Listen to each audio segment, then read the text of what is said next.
Welcome back to Python series. इस वीडियो में हम डिस्कस करेंगे ऑपरेटर्स को। अगर आप प्रोग्रामिंग में बिल्कुल नए हो तो ऑपरेटर्स एक ऐसी चीज है जो हर प्रोग्राम के अंदर यूज होती है, चाहे वो कोई नंबर्स को ऐड करना हो, वैल्यूज को कंपेयर करना हो या फिर कोई कंडीशन चेक करनी हो। तो इस वीडियो के एंड तक हम हर चीज को बिल्कुल डिटेल में डिस्कस करेंगे और देखेंगे कि ऑपरेटर्स होते क्या हैं, कहाँ पर यूज होते हैं, कितने टाइप्स के ऑपरेटर्स होते हैं, हर चीज। ये एक बिल्कुल कंप्लीट गाइड होने वाली है। तो स्टार्ट करते हैं और समझते हैं सबसे पहले कि ऑपरेटर्स क्या होते हैं। ऑपरेटर्स बेसिकली वो सिंबल्स हैं जो पाइथन को बताते हैं कि हम कोई स्पेसिफिक एक्शन परफॉर्म करना चाहते हैं। जैसे एडिशन करनी हो तो हम जो है प्लस का साइन यूज करते हैं। हमें जो है कोई वैल्यू कंपेयर करनी हो तो हम इक्वल इक्वल का साइन यूज करते हैं। तो ये सारी चीजें हम अभी डिटेल में देखते हैं और ऑपरेटर यूज करेंगे। तो ऑपरेंड्स जो है क्या होते हैं कि अब जैसे अगर हम कोई दो वैल्यूज जो है कंपेयर कर रहे हैं, ठीक है, मैं यहाँ पर लिखती हूँ a प्लस बी। सही है।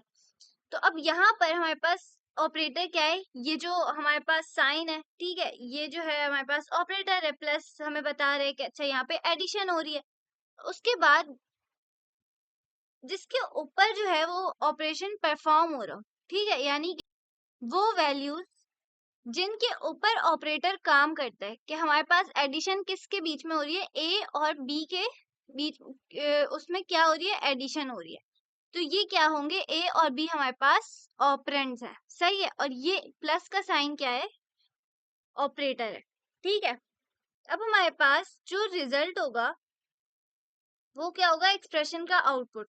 यानी कि एक्सप्रेशन क्या होता है, जब हम ऑपरेटर और ऑपरेंड्स कंबाइन करते हैं तो उसे क्या कहते हैं, एक्सप्रेशन। यानी हमारे पास तीन टर्म्स हैं बेसिक, ऑपरेटर, ऑपरेंड और एक्सप्रेशन। सही है। अब ऑपरेटर्स क्या होते हैं, वो सिंबल्स जो पाइथन को बताते हैं कि हम कोई ऑपरेशन परफॉर्म करना चाहते हैं, किसके ऊपर, ऑपरेंड्स के ऊपर। और ऑपरेंड क्या होते हैं, वो वैल्यूज जिनके ऊपर ऑपरेटर काम करता है। और एक्सप्रेशन, जब हम ऑपरेटर और ऑपरेंड्स कंबाइन करते हैं तो उसे क्या कहते हैं, एक एक्सप्रेशन कहते हैं। ये कंप्लीट क्या है, ये एक एक्सप्रेशन है। सही है। अब हम अगर देखें, यहाँ पर मैं इसको कमेंट कर देती हूँ, ठीक है। एक सिंपल सी एक एग्जांपल देखते हैं कि ऑपरेटर्स बेसिकली कहाँ यूज हो रहे होते हैं, कैसे यूज होते हैं। तो देखो, अगर मैं एक वेरिएबल बनाती हूँ a और उसकी वैल्यू रख दूं 2, 3 और यहाँ पर मैं एक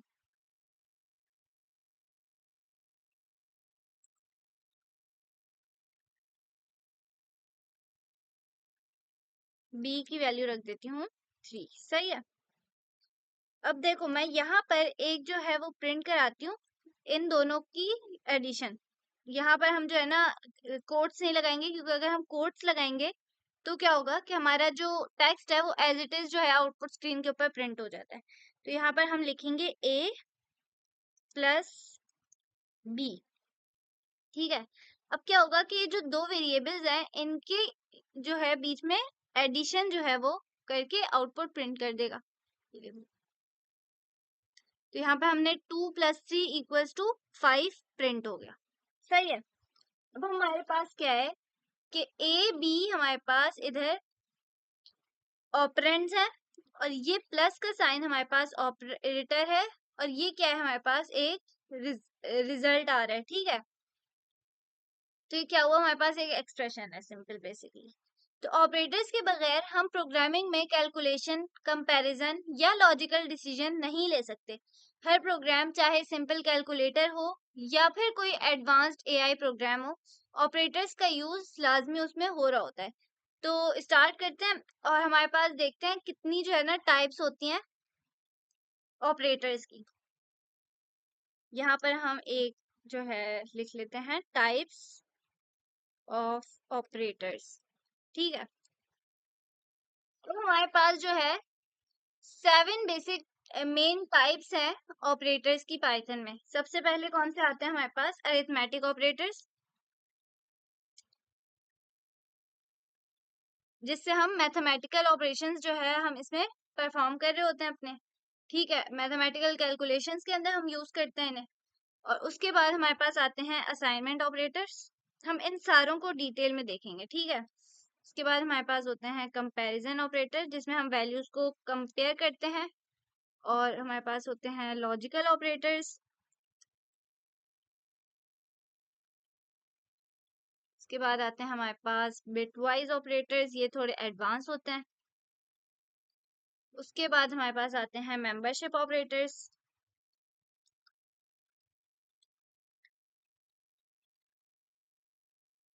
और लास्ट पे आते हैं आइडेंटिटी ऑपरेटर्स। हम इन सारे ऑपरेटर्स को बिल्कुल डिटेल में देखते हैं।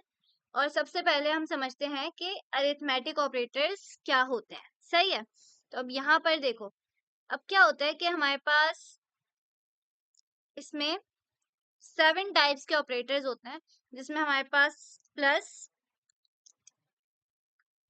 Minus, addition, subtraction, multiplication operator, और हमारे पास फिर डिवीजन के लिए ये वाला ऑपरेटर होता है। उसके बाद हमारे पास आता है फ्लोर डिवीजन, फिर आता है हमारे पास मॉड्यूलस। मॉड्यूलस क्या होता है कि हमारे पास जो रिमाइंडर वैल्यू होती है उसको शो करता है। और उसके बाद हमारे पास आती है क्या, पावर। सही है, अब इन सारे ऑपरेटर्स को हम बिल्कुल डिटेल में देखते हैं कि कौन सा ऑपरेटर किस तरह से वर्क कर रहा होता है। तो देखो, अगर हमें कोई नंबर्स जो है वो दो ऐड करना है, ठीक है, हम एक वेरिएबल बना लेते हैं यहाँ पर जैसे हमने बनाया था, ठीक है। इसको हम कर देते हैं कमेंट, और दोबारा से हम ना एक सिंपल सा कैलकुलेटर बना के देखते हैं। देखो, मैं यहाँ पर एक वेरिएबल बनाती हूँ और उसकी वैल्यू कर देती हूँ 10 फॉर एग्जाम्पल, ठीक है। आप अपनी मर्जी से कोई सी भी वैल्यू रख सकते हो। यहाँ पर मैं एक वैल्यू रख देती हूँ 3, ठीक है। अब देखो, मैं अगर कोई एडिशन परफॉर्म करना चाह रही हूँ अपने प्रोग्राम के अंदर, मैं क्या यूज करूंगी, मैं प्रिंट यूज करूंगी, ठीक है। और यहाँ पर मैं एक मैसेज प्रिंट कराती हूँ एडिशन। सही है, और इधर जो है रिजल्ट थोड़ा प्रिंट होगा, और मैं इसके अंदर a प्लस b की वैल्यू प्रिंट करा देती हूँ। a की वैल्यू क्या है 10, और b की वैल्यू क्या है 3। तो 10 प्लस 3 इक्वल्स टू 13 प्रिंट होना चाहिए। अब हम इसको रन करके देखते हैं कि क्या प्रिंट होता है, ठीक है। तो यहाँ पे रन करके देखते हैं, तो ये देखो हमारे पास क्या एडिशन का रिजल्ट आया 13। उसके बाद हमारे पास क्या होता है, सब्ट्रैक्शन। हम यहाँ पे दोबारा से वही प्रिंट स्टेटमेंट यूज करेंगे, और यहाँ पर हम एक मैसेज प्रिंट कराते हैं सब्ट्रैक्शन, ठीक है। और यहाँ पर हम a माइनस b की वैल्यू प्रिंट करा देते हैं। इसके बाद हम जो है यहाँ पर प्रिंट स्टेटमेंट यूज करते हैं, और इधर मल्टीप्लिकेशन ऑपरेटर यूज करके देखते हैं।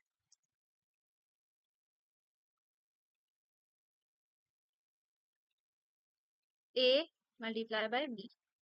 सही है,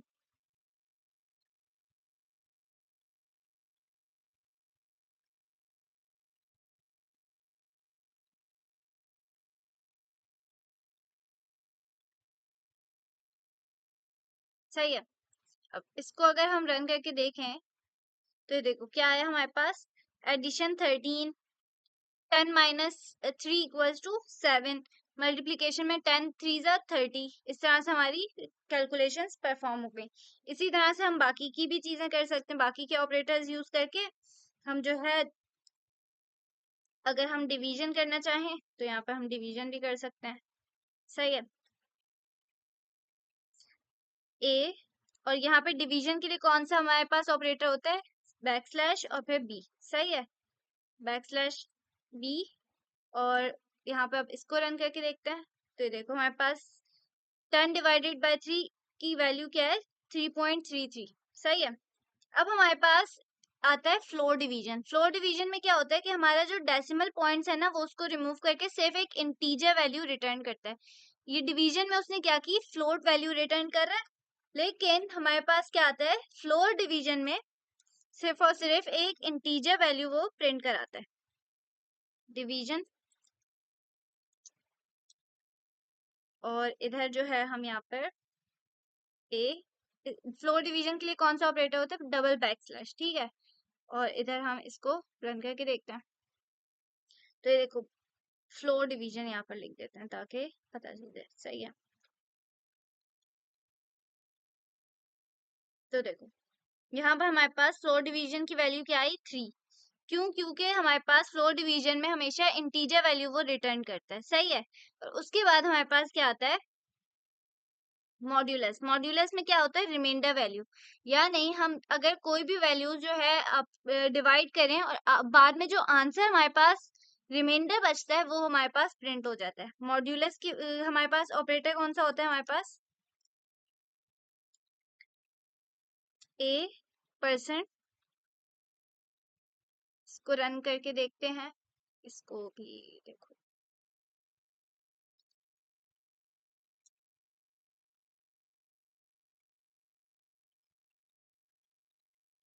अब रन करके देखते हैं। तो देखो हमारे पास रिमाइंडर क्या बचा? जब हम 10 को 3 से डिवाइड करेंगे तो हमारे पास रिमाइंडर जो बचेगा वो 1 होगा, सही है। उसके बाद हमारे पास आता है एक्सपोनेंट। एक्सपोनेंट के लिए हमारे पास कौन सा ऑपरेटर होता है?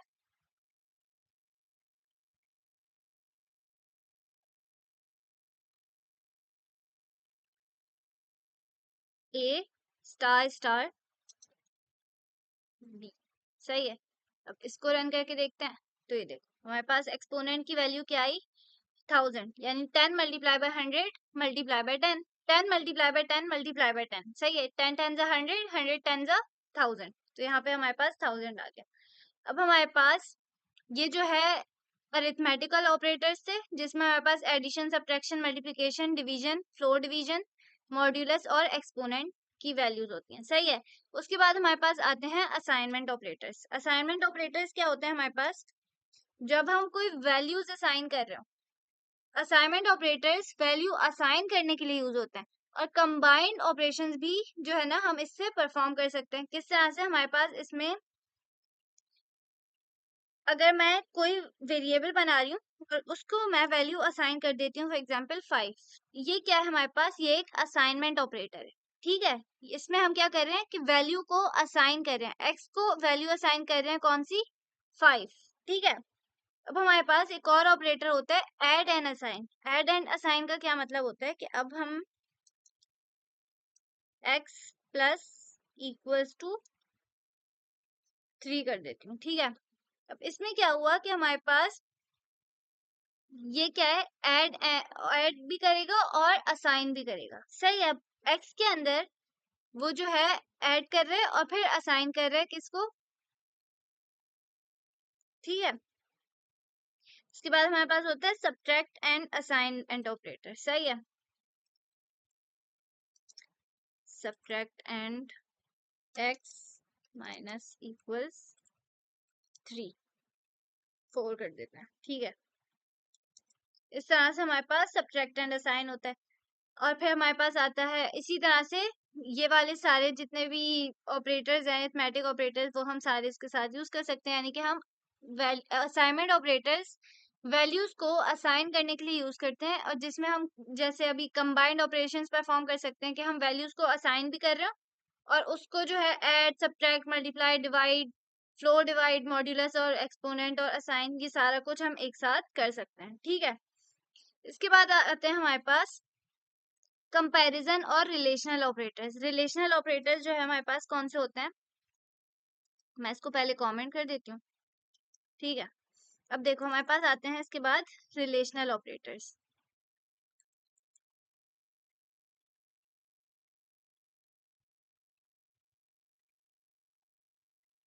अब देखो इसको हम क्या कहते हैं? कंपैरिजन ऑपरेटर्स भी कह सकते हैं। कंपैरिजन ऑपरेटर्स वैल्यूज को कंपेयर करते हैं, यानी कि ट्रू और फॉल्स रिटर्न करते हैं।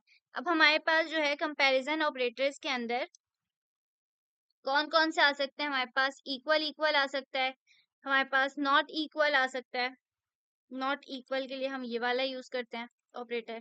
उसके बाद हमारे पास आ सकता है ग्रेटर देन, लेस देन, और हमारे पास greater than, equal to, less than, equal to. ये सारे ऑपरेटर्स कौन से होते हैं हमारे पास? कंपैरिजन ऑपरेटर्स होते हैं जिसमें हम वैल्यूज को कंपेयर कर रहे हो कि अगर हमारे पास कोई एक वैल्यू है, जैसे अब मैं यहाँ पर एक वैल्यू जो है कंपेयर करके देखती हूँ। मैं एक वेरिएबल बनाती हूँ a, इसको वैल्यू असाइन कर देती हूँ 10। ये मैंने क्या किया, असाइनमेंट ऑपरेटर यूज किया और उसको वैल्यू a को वैल्यू असाइन कर दी कौन सी, 10। सही है। b को वैल्यू असाइन कर देती हूँ 20। ठीक है। अब मैं क्या करती हूँ, प्रिंट कराती हूँ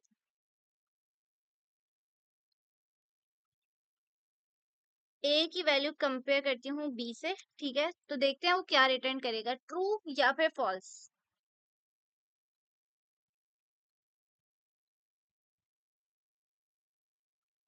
तो देखो यहाँ पर हमारे पास क्या आया, मैंने ऊपर जो है ना वो वैल्यू जो है ऊपर सारी कमेंट कर दिया। अब देखो हमने यहाँ पर ए की वेरिएबल बनाया था 10 और बी वेरिएबल बनाया था 20। अब ये जो है ए की वैल्यू को कंपेयर करेगा बी से, अगर वो इक्वल होगी तो वो ट्रू रिटर्न करेगा, अगर नहीं इक्वल होगी तो वो फॉल्स रिटर्न करेगा। अब a की वैल्यू 10 है और b की 20, क्या b और a इक्वल है, नहीं है, तो उसने फॉल्स रिटर्न कर दिया। इसी तरह से हम बाकी के भी ऑपरेटर्स यूज करके देखते हैं। हम प्रिंट स्टेटमेंट यूज करते हैं और यहाँ पर हम जो है कंपेयर करते हैं कि अगर जो है a is not equal to b तो क्या रिटर्न करेगा। नॉट ऑपरेटर क्या होता है कि अगर ये कंडीशन फॉल्स है यानी कि a is not equal to b, तो वो क्या रिटर्न करना चाहिए, उसको ट्रू रिटर्न करना चाहिए। तो यहाँ पे क्या रिटर्न कर रहा है, वो ट्रू रिटर्न कर रहा है। अब मैं कंपेयर करती हूँ कि जो है अगर ये a की वैल्यू b से ग्रेटर देन है या फिर लेस देन है। ठीक है, तो मैं यहाँ पर लेस देन का साइन लगाती हूँ। ठीक है, अब देखो इसको रन करके देखते हैं। यहाँ पर क्या आया, ट्रू आ गया। क्यों, क्योंकि हमारे पास a की वैल्यू जो है लेस देन b है, तो हमारी कंडीशन क्या है, वो ट्रू कंडीशन है। ये जो है अब एक फॉर एग्जांपल स्कूल में हम मार्क्स कंपेयर करते हैं, ये ऑपरेटर्स वही काम कर रहे हैं कि एक तो a की वैल्यू चेक इक्वल अगर है b के तो कर रहा है वो फॉल्स। क्यों, क्योंकि हमारे पास यहाँ पे इक्वल नहीं है। अगर मैं यहाँ पर भी 20 कर दूं तो यहाँ पर वो ट्रू हो जाएगा और जो a is not equal to b वाली कंडीशन फॉल्स हो जाएगी। सही है, तो देखते हैं इसको रन करके। तो ये देखो यहाँ पर इसने क्या किया, a is equal to b यानी कि इक्वल है b और a दोनों, तो उसने ट्रू कर दिया। और ये कंडीशन यानी कि a जो है इक्वल नहीं है b के, ये लिखा हुआ है a is not equal to b, तो ये तो कंडीशन फॉल्स है, a तो b के इक्वल है, तो उसने क्या किया, ये कंडीशन फॉल्स है। और a लेस देन b है, वो भी नहीं है क्योंकि इक्वल है, तो उसने वहां पे फॉल्स प्रिंट कर दिया। इसके बाद आते हैं हमारे पास लॉजिकल ऑपरेटर्स। लॉजिकल ऑपरेटर्स, सही है। अब लॉजिकल ऑपरेटर्स में क्या होता है कि हम इसमें मल्टीपल कंडीशंस को कंबाइन कर सकते हैं, कि हमारे पास इसमें जो है 3 ऑपरेटर्स होते हैं, एंड ऑपरेटर, और ऑपरेटर और नॉट ऑपरेटर। अब इनको जो है कंपेयर करके देखते हैं। अब मैं चाह रही हूँ कि कोई 2 कंडीशंस ट्रू होनी चाहिए या फिर कोई एक कंडीशन ट्रू हो या फिर कोई कंडीशन जो है ट्रू ना हो, तो फिर क्या प्रिंट होना चाहिए। अब जैसे मैं एक एज वाला वेरिएबल बनाती हूँ, एज के नाम से वेरिएबल बनाती हूँ और मैं अपनी एज लिख देती हूँ 20। सही है। अब मैं जो है प्रिंट कराती हूँ कि अगर जो है मेरी एज ग्रेटर देन 18 है तो क्या वो प्रिंट कराए, या फिर जो है एज जो है क्या है, लेस देन 18 है या फिर इक्वल टू 20 है। ठीक है, या फिर जो है, रुको मैं करके दिखाती हूँ, एज इज ग्रेटर देन 18। ठीक है, and age is less than 25 कर देते हैं। सही है, तो ये कंडीशन ट्रू होगी या फॉल्स होगी कि अगर मेरी एज 18 से बड़ी है और 25 से छोटी है। ठीक है, तो इसको रन करके देखते हैं, ये कंडीशन ट्रू होगी या फॉल्स होगी। उसको मैंने कमेंट कर दिया। अब दोबारा से जो है ना इसको रन करके देखते हैं। ठीक है, तो ये कंडीशन क्या है, ये ट्रू है। क्यों, क्योंकि मेरा जो एज वाली वैल्यू है वो क्या है, 18 से भी बड़ी है और 25 से छोटी है। सही है। अब मैं यहीं पर क्या करूं कि अगर मैं जो है इसको मैं जो है कॉपी करके यहाँ पे प्रिंट करती हूँ। अब मैं चाह रही हूँ कि ये जो है ग्रेटर देन 18 हो या फिर इक्वल हो 25 के। तो ये कंडीशन क्या होगी? अगर मेरी यहाँ पे एज 20 मेरी एज 20 है फॉर एग्जाम्पल, अब मैं चेक कर रही हूँ कि मैं वोट देने के लिए एलिजिबल हूँ या नहीं, तो मैं 18 से जो है बड़ी होनी चाहिए हूँ, और जो है फॉर एग्जाम्पल 65 से कम होनी चाहिए। ठीक है, ग्रेटर देन 18। तो ये ट्रू होगी कंडीशन या फॉल्स होगी? इसके बाद हमारे पास ये क्यों यहाँ पे फॉल्स आ रहा है? क्योंकि यहाँ पे मैंने एंड ऑपरेटर लगाया है। अब यहाँ पर मैं यूज कर सकती हूँ और ऑपरेटर। और ऑपरेटर कैसे यूज करेंगे ये देखो, ये कंडीशन क्या है? ट्रू, क्योंकि एक कंडीशन फुलफिल हो रही है यहाँ पे। नॉट में क्या होता है कि जब दोनों कंडीशन जो है फुलफिल ना हो रही हो, या फिर जो भी आप कंडीशन दो वो फुलफिल ना हो रही हो, तो फिर वो कंडीशन ट्रू होती है। प्रिंट करके देखते हैं। नॉट ऑपरेटर, ठीक है, और यहाँ पर एज जो है ग्रेटर देन 18 है, सही है। अब मैं कह रही हूँ इस स्टेटमेंट में कि age is not greater than 18। ठीक है, यहाँ पर तो 20 है, तो ये कंडीशन क्या हुई? फॉल्स हुई। क्यों? क्योंकि 18 जो है वो मेरी एज तो यहाँ पर 20 है, और मैं यहाँ पर कह रही हूँ कि age is not greater than 18। तो 20 तो 18 से बड़ा होता है, इसलिए कंडीशन फॉल्स है, सही है। अब हमारे पास आते हैं बिटवाइज ऑपरेटर। बिटवाइज ऑपरेटर में क्या होता है? अब बिटवाइज ऑपरेटर्स नंबर के बाइनरी फॉर्म पर काम करते हैं, जिसमें हमारे पास जो है एंड ऑपरेटर, और ऑपरेटर, और हमारे पास नॉट ऑपरेटर, लेफ्ट शिफ्ट और राइट शिफ्ट, इस तरह के ऑपरेटर्स आ रहे होते हैं। अब जैसे मैं जो है यहाँ पर जो है एक काम करती हूँ, यहाँ पर मैं लिखूं x इक्वल्स टू 5, और इधर मैं एक वेरिएबल बनाऊं y और उसको वैल्यू कर देती हूँ 3। मैं प्रिंट कराती हूँ a एंड b, सही है। रन करते हैं इसको, पहले इसको कमेंट कर लेते हैं। और इधर मैंने क्या लिखा हुआ है? मैंने ए एंड बी लिखा हुआ है गलती से, क्योंकि ऊपर हम ए एंड बी यूज कर रहे थे। मैं यहाँ पे आएगा एक्स एंड वाई आएगा, सही है। क्यों? क्योंकि वेरिएबल के हमने नाम जो है चेंज किए हैं, नाम। अब देखो यहाँ पर हमने इसने क्या रिटर्न किया? 1 रिटर्न किया। अब इसमें क्या हो रहा है कि बाइनरी फॉर्म पर काम करते हैं, तो इसलिए इसने 1 0 1 इस तरह से जो है वैल्यूज। ये ऑपरेटर्स को समझना बिगिनर्स के लिए बिल्कुल ऑप्शनल है, क्योंकि थोड़ा सा एडवांस है। इसके बाद हमारे पास एक कॉन्सेप्ट आता है ऑपरेटर प्रेसिडेंस का। ऑपरेटर प्रेसिडेंस में क्या होता है हमारे पास कि ऑपरेटर प्रेसिडेंस डिसाइड करता है कि कौन सा ऑपरेशन पहले होगा। एसोसिएटिविटी डिसाइड करता है डायरेक्शन, यानी कि लेफ्ट टू राइट या राइट टू लेफ्ट किस तरह से वो एवेल्युएट होगा। तो देखो यहाँ पर अगर मैं, हमारे पास कौन कौन से अरिथमेटिक ऑपरेटर्स थे? प्लस माइनस मल्टीप्लिकेशन डिवीजन, ये सारे अगर एक साथ जो है एक ही स्टेटमेंट में लिखे हुए हों, तो कौन सा ऑपरेशन पहले परफॉर्म होगा? अगर मैं जो है यहाँ पर एक स्टेटमेंट प्रिंट कराऊं 2 + 3, और इसको मैं मल्टीप्लाई भी करा दूं 4 से, और डिवाइड भी करा देती हूँ 2 से, सही है। अब इसके अंदर हमारे पास क्या होगा कि मल्टीप्लिकेशन डिवीजन पहले होगी, फिर हमारे पास इस तरह से हमारे पास एक ऑर्डर जो है वो चलता है, सही है। इसको रन करके देखते हैं, तो देखो हमारा क्या रिजल्ट आया? 8। तो एक ऑपरेटर प्रेसिडेंस होते हैं कि हमारे पास सबसे पहले पैरेंथेसिस जो है वो पैरेंथेसिस, फिर डिवीजन, मल्टीप्लिकेशन, एडिशन, सब्ट्रैक्शन, इस ऑर्डर के अंदर हमारे पास क्या हो रही होती है? एग्जीक्यूशन हो रही होती है। तो आई होप आपको जो है ये समझ आया होगा कि पाइथन ऑपरेटर्स क्या होते हैं, कितनी टाइप्स होती हैं। एग्जाम्पल्स देखी हमने, और हमने कैलकुलेशंस परफॉर्म की। तो नेक्स्ट वीडियो में हम कंडीशनल स्टेटमेंट्स समझेंगे जो ऑपरेटर्स के साथ मिलके डिसीजन मेकिंग में यूज होती हैं। अगर आपने सब्सक्राइब नहीं किया तो प्लीज सब्सक्राइब कर दें, और अगर हेल्पफुल लगा तो कोई भी क्वेश्चन है तो you can ask me in the comments, और अल्लाह हाफिज।